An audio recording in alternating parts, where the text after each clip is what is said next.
오늘 우리에게 주시는 하나님의 말씀 보도록 하겠습니다. 신약성경 누가복음 16장 1절 19절로 31절까지의 말씀입니다. 누가복음 16장 19절로 31절까지의 말씀을 저와 여러분들이 한 절씩 교독드리도록 하겠습니다. 한 부자가 있어 자색 옷과 고운 베옷을 입고 날마다 호화롭게 즐기더라.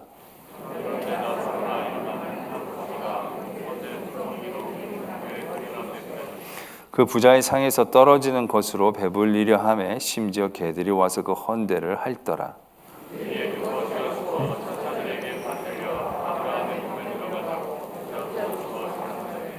그가 음부에서 고통 중에 눈을 들어 멀리 아브라함과 그의 품에 있는 나사로를 보고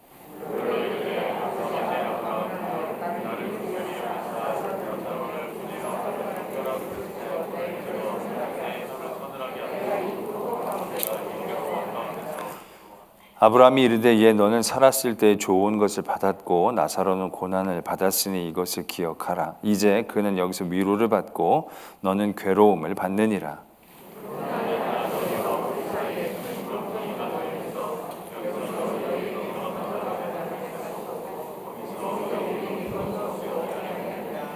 이르되 그러면 아버지여 구하노니 나사로를 내 아버지의 집에 보내소서.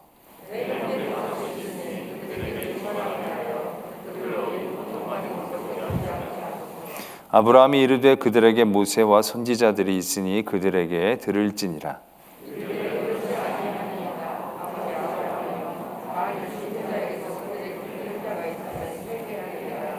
함께요. 이르되 모세와 선지자들에게 듣지 아니하면 비록 죽은 자 가운데서 살아나는 자가 있을지라도 권함을 받지 아니하리라 하였다 하시니라. 아멘. 하나님의 말씀입니다. 오늘 우리는 거지 나사로의 비유라는 말씀을 함께 나누었습니다. 예수님의 비유 중에서 비유에서 등장하는 인물이 이름을 갖는 경우가 거의 없는데 거의 유일하다시피 한 그런 거지 나사로에 관한 비유입니다. 이 비유는 저희들에게 굉장히 참 흥미로운 일들을 많이 주는데요. 부자와 거지 나사로의 일대기가 적혀져 있는 거나 마찬가지입니다. 그런데 이제 부자는 이제 지옥에 가고 나사로 거지는 천국에 간 겁니다. 우리는 이제 이 말씀을 그냥 접하다 보면 부자가 왜 지옥에 떨어졌는지, 부자라서, 나사로는 어떻게 천국에 갔는지 가난해서, 우리는 그렇게 쉽게 생각하게 됩니다. 근데 이게 굉장히 재밌는 게요, 절대로 우리는 이런 생각을 갖지 못합니다. 우리는 이 반대로 생각하지, 이렇게 생각하지는 않습니다. 근데 우리는 이 말씀을 들을 때 부자는 부자라서, 부자는 악독한 부자라서 지옥에 간 거고 거지는 가난해서 그래서 이제 천국에 갔겠거니 쉽게 생각을 합니다. 그러나 우리의 기본적인 생각은 이것과 완전히 반대되고 있음에도 불구하고 우리는 이 비유를 들을 때 그냥 여과 없이 그냥 편안하게 듣게 되어지는 경험들을 한다라는 얘기죠. 그게 참 흥미롭습니다. 오늘 이 비유는 솔직히 바리새인들을 향하여 주고 계신 비유입니다. 그 전에 우리가 지난주에 우리 그 청지기가 부자의 주인의 그런 물질을 허비하다가 주인에게 꾼 사람들을 불러서 증서를 바꾸는 그런 비유, 그런 비유의 말씀으로 오늘 나눴었습니다. 그때 이제 그 비유를 듣고 나서 바리새인들이 다 이제 비웃었다라는 거죠. 바리새인들이 보기에 이건 뭐 말도 안 되는 얘기니까. 근데 그때 중요한 건 결국 돈이 중요한 게 아니라 사람의 마음을 얻는 그것을 이제 그 청지기에게 지혜라고 칭찬받는 이유라고 얘기했던 것에 대해서 바리새인이 비웃었던 것을 우리가 기억해낼 수 있죠. 그게 어떻게 보면 딱 우리의 모습이다라는 겁니다. 여러분 한번 좀 생각을 해보세요. 지금 우리들 가운데 정말 돈을 많이 벌어서 좋은 집을 사고 또 샀는데 그 집이 또 값이 왕창 올라가지고 지금 막 그 집값이 왕창 오른 데다가 또 뭐 주식을 했는데 그게 뭐 엄청나게 대박이 나고, 그리고 코인, 우리 블록체인 비트코인인가요? 그걸 했는데 그게 엄청 났는데 그걸 한 2달 전에 팔아가지고 최고의 수익을 남긴 다음에 지금은 아주 그 큰 손해를 면한 그런 사람의 교인의 간증을 들었어요. 여러분들은 어떻게 생각하시겠습니까? 참 저 사람 복 받았네, 하나님 잘 믿네, 그런 생각을 다 가지실 겁니다. 그런데 우리들 중에 누군가가 한 2년 전쯤에 집을 싼 값에 팔았는데 갑자기 집값이 확 오르고, 나중에 집을 사려고 더 떨어질 때 사려고 돈을 가지고 있었는데 집값이 다 올라가도 집을 못 사가지고, 그래가지고 뭐 주식을 어디 투자를 했는데 갑자기 확 그게 떨어져가지고 알거지가 된 사람의 이야기를 들었을 때 여러분들은 어떤 느낌을 처음 갖습니까? 저 사람 뭔가 잘못했네, 뭔가 하나님 앞에 죄를 졌네, 이제 그러한 생각들을 암암리에 가지고 있지 않느냐라는 얘기죠. 오늘 우리는 이 부자와 거지 나사로에 대한 비유를 듣지만 솔직히 이건 우리들에게 굉장히 큰 충격으로 다가오는 비유여야 한다는 것입니다. 특별히 여기에 주인공은 거지 나사로가 아니라 솔직히 부자입니다. 이 비유의 주인공은 부자입니다. 나사로는 그냥 등장인물인데, 우리가 나사로를 통해서 알 수 있는 게 무엇이냐면, 나사로가 천국에 갔습니다. 아브라함의 품에 안겼다고 적혀져 있죠. 근데 이 거지 나사로가 어떻게 천국에 갔습니까? 왜 천국에 갔습니까? 가난해서 천국에 간 겁니까? 이 땅에서 고통을 받았으니까 위로를 받겠다라고 아브라함이 얘기했기 때문에 그럼 이 땅에서 고통을 받으면 천국에 가는 겁니까? 그건 우리가 여태까지 알았던 생각과는 정반대의 이유인 거죠. 그렇다면 우리는 진짜 심각하게 고민이 되어져야 한다는 거죠. 그럼 진짜 우리는 지금 있는 것들을 다 팔아야 돼요. 진짜 하나도 남기지 말고 다 팔고 지금부터 진짜 땅 파고 톨 같은 데서 살아야 이 생에서 잠시 고생하고 그다음 영원한 진리를 얻을 수 있는, 영원한 하나님의 나라에 갈 수 있는 거예요. 여러분들 중에 집 있는 분들은 거의 다 지옥 가는 거라고 보면 되는 거예요. 여러분들 중에 통장에 마이너스 안 되면 아슬아슬하다고 생각하시면 되는 거예요. 빚이 있습니까? 할렐루야죠. 집이 없습니까? 감사합니다.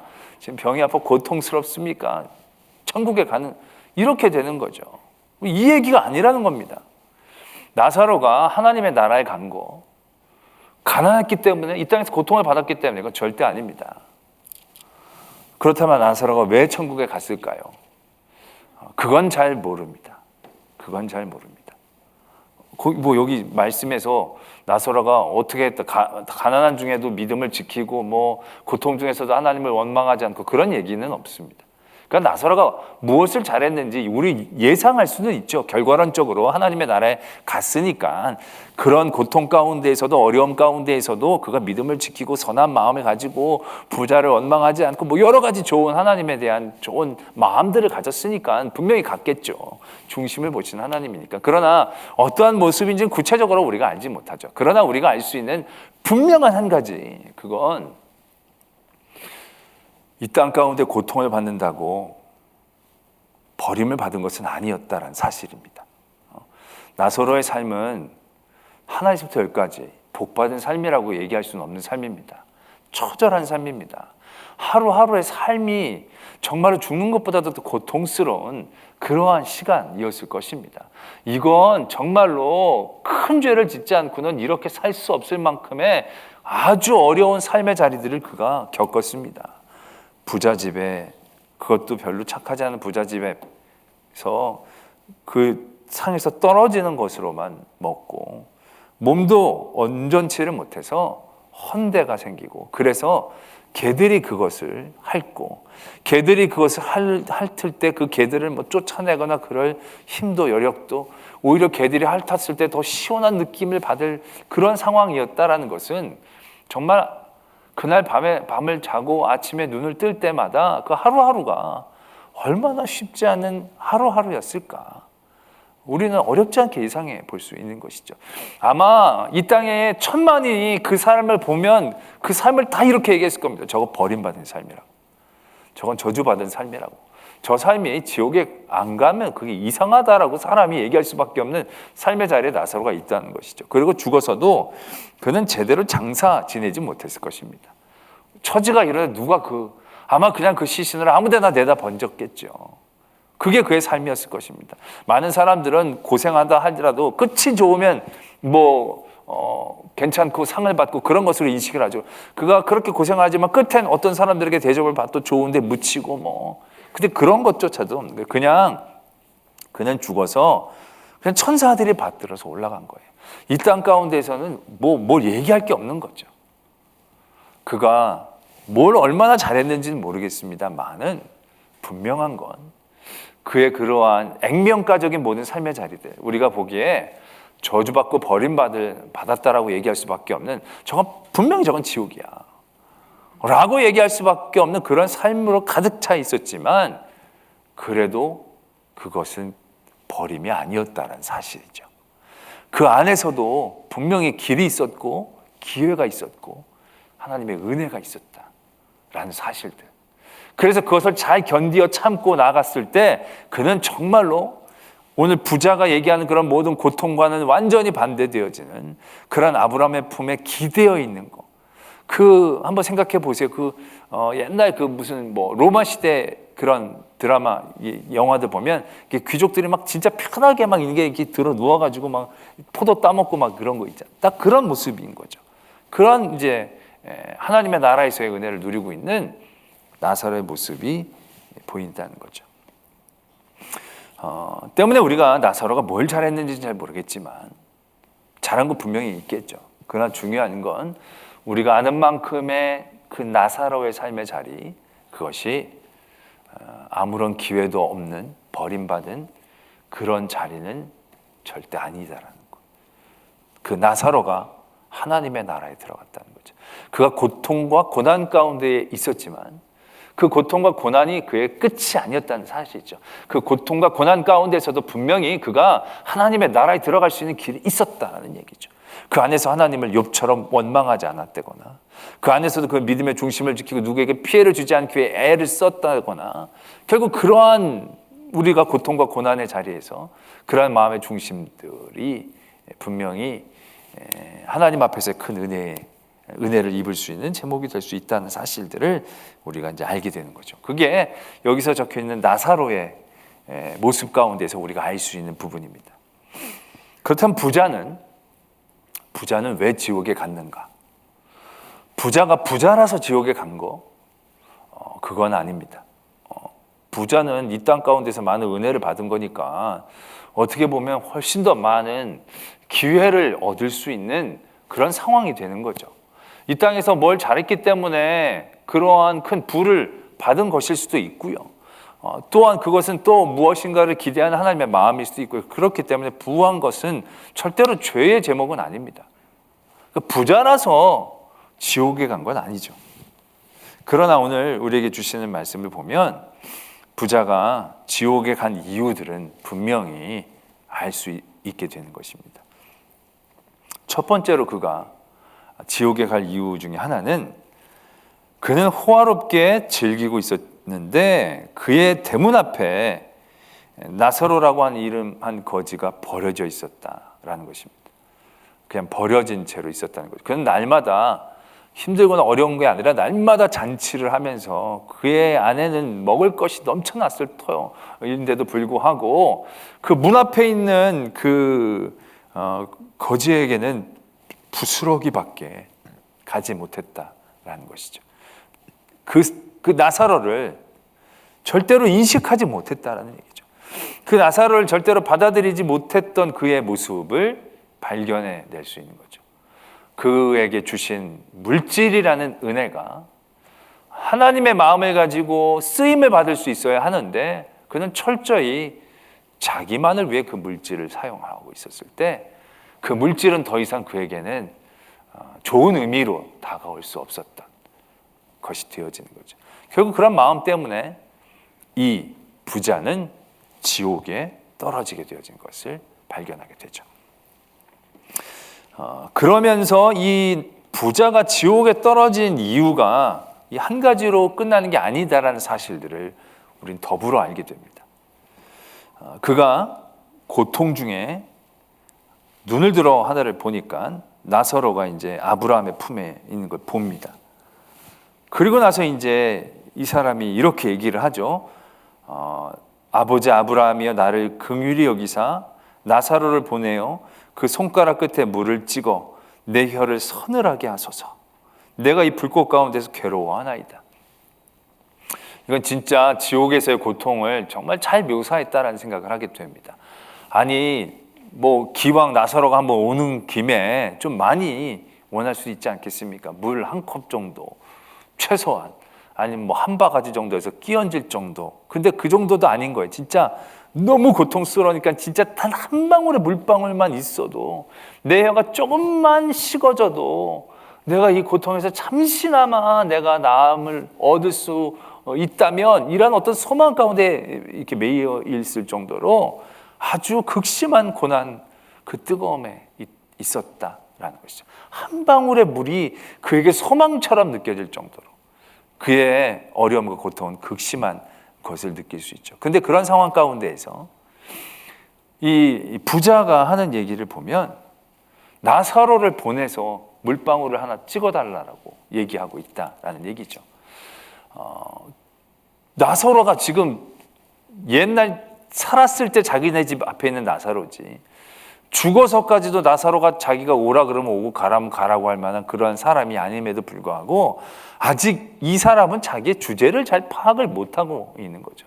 아직도 나사로가 얼마나 귀하고 존귀한 사람인지, 존귀한 존재였는지 그 결과가 이미 분명히 보이고 있음에도 불구하고 그걸 깨달아 인정하지 못하고 있는 것입니다. 여전히 자기는 나사로보다 꽤 위에 있는 사람인 것처럼 착각하고 있다는 사실들을 발견할 수 있죠.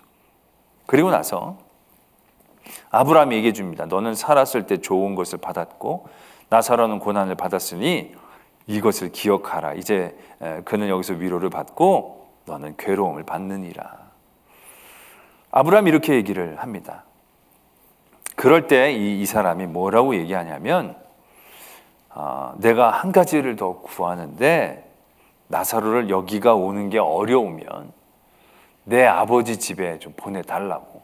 내 형제들이 아직 살아있는데 걔네들이 여기 오지 않도록 좀 얘기를 좀 잘 해달라고, 보내달라고 얘기를 하는 것을 보게 됩니다. 어떻게 보면 아유, 이 형제를 끔찍하게 생각하고 있는 마음이 있네 라고 좀 좋게 생각할 수도 있는 대목이기도 합니다. 그러나 그가 그러한 지옥의 불구덩이에서 나올 수 없는 이유, 들어간 이유가 여기서 또 한 가지 발견되어진다는 거죠. 그것은 바로 무엇이었냐면 자기의 잘못을 아직도 인정하지 못한다는 거죠. 자기의 잘못을 아직도 깨닫지 못한다라는 것입니다. 적어도 아브라함이 너는 그때 잘 살았고 얘는 여기서 고통을 당했는데 그 아내는 결국 너는 잘 살았는데도 불구하고 거기서 다른 사람들을 돌보지 못한 너의 모습들, 네가 지옥에 갈 만한 일들을 네가 생각해 봐야 되지 않겠느냐라는 의미가 분명히 그 안에 내포되어지고 있었을 것입니다. 그러나 그럼에도 불구하고 이 사람은 아직 자기의 죄를 인정하지 않고 있어요. 자기의 잘못을 후회하고 있지도 않아요. 그냥 거기서 고통만 할 뿐이, 자기의 고통에 괴로워할 뿐이지 자기의 고통이 어디에서 왔고 이 고통에 대해서 참여하고 회개할 어떠한 그런 마음이 느껴지질 않는 거죠. 그리고 나선 고작 한다는 게 자기 혀 좀 서늘하게 해달라고. 내가 여기 왜 왔냐고라고 물어보면 될 텐데 그런 것도 아니에요. 내 고통에서만 좀 나를 벗어나게 하는 방법이 없냐고. 그랬더니 없다라고 얘기했더니, 그랬더니 바로 그럼 저기 있는 내 형제들을 생각하는 게 중요한 게 아니라 자신을 바라보고 너는 살았을 때 잘 살았지 않느냐. 그게 왜 뭐 어때서요? 다시 한번 자기를 바라보면서 내가 그때 그랬을 터인데 내가 잘못했습니다. 어떤 그런 인정이 돼 있어야 되는데 그런 마음이 없는 거죠. 그래서 그는 하나님이 그에게 수없이 많이 주셨을 기회조차 깨닫지 못하는 그러한 가운데 결국 그런 불구덩이에 떨어질 수밖에 없게 된 사실을 다시 한번 알게 되어지는 거죠. 그리고 나서 자기 형제에게 보내서 이곳에 오지 않게 얘기 좀 잘 해달라고 얘기를 합니다. 그랬더니 이제 아브라함이 이미 선지자나 모세가 있어서 여기에 대해서 다 얘기를 잘했다. 그랬더니 부자가 얘기를 하죠. 아닙니다. 그 사람 갖고는 안 되고요. 이 나사로가 내려가면 확실할 겁니다. 나사로는 우리 집 앞에 있었던 사람인데 이게 죽어가지고 다시금 살아난다면 내 형제들이 아는 그 나사로가 죽었는 것 같은데 다시 살아나서 나를 만났다고 그러고 지옥에 오지 말랬다고 형이 말씀 좀 잘 전해달라고 그랬다고 하면 믿을 것 같은 생각이 드는 거죠. 이거 꽤 이게 말하자면 좀 설득력이 있는 얘기이지 않겠습니까? 근데 아브라함이 분명히 이렇게 얘기를 다시 하고 있는 것을 보게 됩니다. 네가 생각하기에는 나사로가 가서 죽었던 사람이 다시 살아나서 얘기하면 다 들을 것 같지만 그렇게 해서 듣는 사람은 모세와 선지자가 얘기할 때도 듣는 사람이다라는 얘기죠. 모세와 선지자가 얘기한 것들을 듣지 않는 사람은 죽었던 사람이 다시 살아나도 듣지 않게 될 것이다 라는 얘기를 하고 계신다는 거죠. 이것이 지금 그 5 형제에 대한 얘기뿐만이 아니라 이 지옥에 간 부자에 대한 이야기, 부자가 지옥에 가는 원인이 되어지는 것을 다시 한번 말씀하고 계신다는 거죠. 결국 이 부자가 지옥에 간 건 자신을 깨트리지 못했기 때문이라는 거죠. 자기 자신을 바라보지 못했다는 것입니다. 자기 자신을 깨트리고 자기 자신을 더 깊이 바라본다는 것은 나를 지으시고 나를 만드시는 하나님을 바라보는 것을 의미할 것입니다. 이 부자가 부자로 살면서 내가 이렇게 많은 물질이 있고 내가 이게 다 즐기고 이거 언제 다 갖고 놀지? 그것만을 바라보는 거죠. 그러나 거기에서 자기 자신을 더 깊이 바라보면서 내가 왜 이렇게 부자가 됐을까? 내게 이렇게 부자가 된 이유는 뭘까? 내가 사업을 잘해서 그런 이유도 있겠지만 결국 그러한 일들을 통해 자기를 깨트리고 하나님의 이유를 바라볼 수 있었어야만 하는 거죠. 하나님이 나에게 이렇게 물질을 주신 이유는 뭘까? 나사로가 있다면 자기에게서 갇히는 게 아니라 자기를 깨트리고 나사로에게까지 시선이 가야 되겠죠. 내 옆에 있는 거지 나사로가 아니라 그 고통 중에 있는 나사로를 바라볼 수 있는 그의 마음이 있었어야 하겠죠. 근데 그는 자신 안에 그냥 갇혀버린 거죠. 자신의 세계, 자신의 물질, 자신이 받은 것이 다 복인 줄로만 알고 자기가 그냥 누리면 되는 줄로 알고 거기에 그냥 갇혀버린 것이죠. 거기에 하나님의 뜻, 하나님의 섭리, 계획 이런 것들은 틈이 없는 거죠. 결국 그것이 부자였지만 지옥을 가게 되어지는 이 부자의 이야기가 되어지는 것이죠. 결국 그런 마음이 있는 사람은 죽었던 사람이 다시금 깨어나도 그걸 제대로 듣지 못한다는 거죠.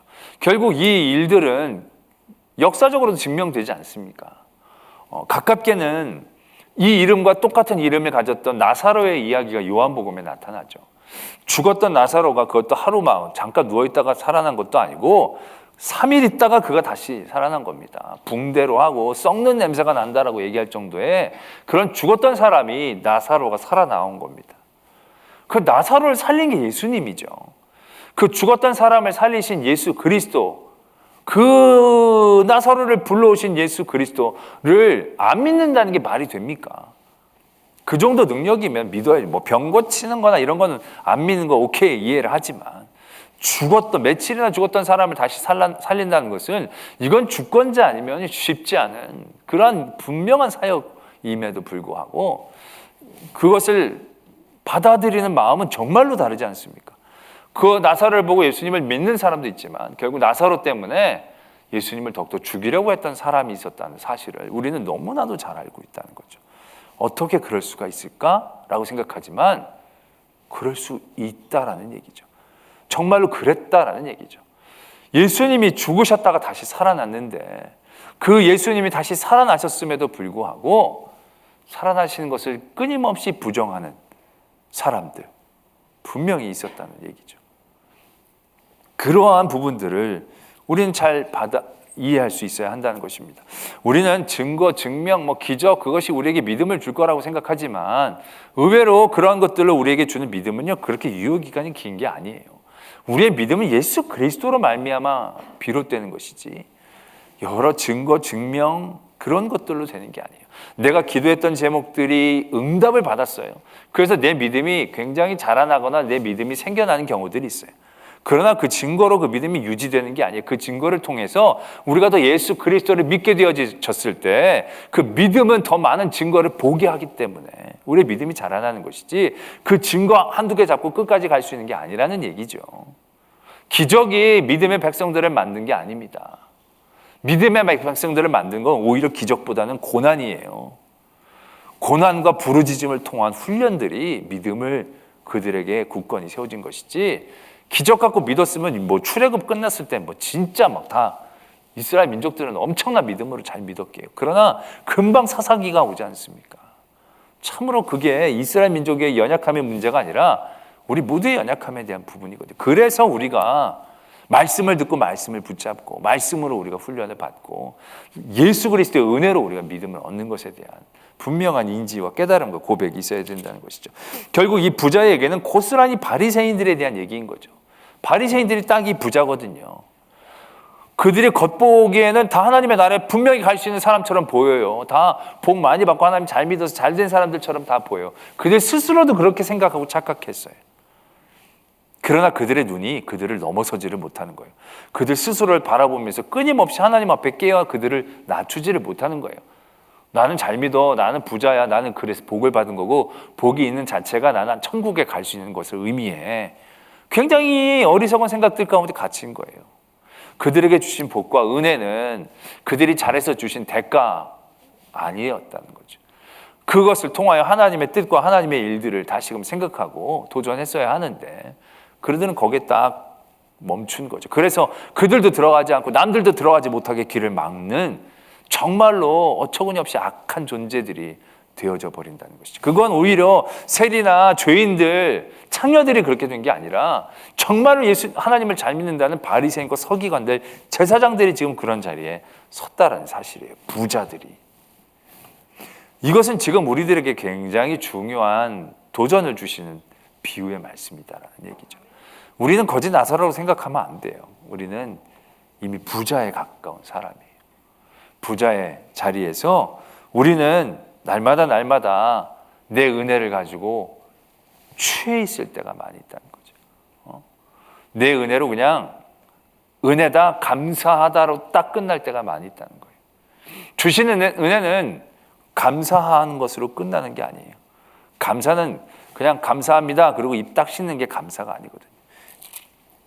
뒤에도 보면 이제 감사에 대한 비유가 나오지만 그 감사는 뭔가 우리들에게 행동하게 하는 감사. 그 감사는 무엇인가 우리에게 더 하나님에게 집중할 수 있게 하는 감사가 되어져야 하는 거죠. 그럴 때 내게 주신 것들을 어떻게 해야 할 것인가에 대한 끊임없는 도전이 있는 것이죠. 그래서 내게 주신 은혜가 은혜 되게, 은사가 은사 되게, 능력이 능력 되게 되어지는 그러한 하나님의 일들이 이루어지게 되어지는 것이죠. 그러나 이것이 결코 쉬운 일들이 아니었는가 봅니다. 그리고 이것이 우리들을 그렇게 만만한 도전은 아닙니다. 그 바리새인들은 우리들보다 얼마나 수백 배 하나님 앞에 깨어 있으려고 더 노력하고 도전했겠습니까? 그러나 그럼에도 불구하고 그들은 서서히 이렇게 굳어져 갔던 거죠. 어떻게 보면 우리가 바리새인을 절대로 욕할 수가 없을 겁니다. 그들이 벌인 하나님 앞에서의 그런 노력과 애씀 정말로 처절한 것이고 대단한 것일 겁니다. 그러나 그럼에도 불구하고 그들이 온전한 하나님 앞에 선다는 게 쉽지 않았다는 사실이죠. 마찬가지입니다. 우리가 이 부자로 멈추지 않기 위해서 우리는 끊임없이 내 자신에 대한 마음들을 깨트려서 하나님의 마음을 공감하는 데 나아가야 하는 것이죠. 하나님의 마음을 품을 때 나사로가 보여질 수 있겠죠. 그리고 하나님의 마음을 품을 때에 내 자신에 대한 잘못을 고백할 수 있겠죠. 인정할 수 있겠죠. 물론 지옥에 가서 회개하는 게 무슨 의미가 있겠냐라고 할 수 있겠지만 결국 지옥에서도 회개할 건 회개했었어야 하는 것이죠. 잘못을 인정할 건 인정했었어야 할 것이죠. 그러나 그렇게 하지 못하는 것, 결국 그 마음이 결국 지옥인 거죠. 그 마음이 결국 불구덩인 거죠. 회개하지 못하는 마음들.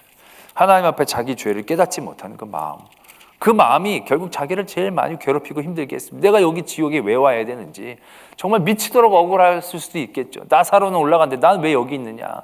그것이 저를 더 괴롭힐 수 있었을 것입니다. 결국 자기 자신을 깨닫고 깨트리고 회개하고 그것이 정말로 그에게 필요한 마음이었는데 나사로를 높여줄 줄 알고 인정할 줄로 알고 결국 그런 마음이 있었더라면 그는 아마 지옥에 가기 전에 선지자와 모세에 대한 이야기에 마음이 찔렸을 것입니다.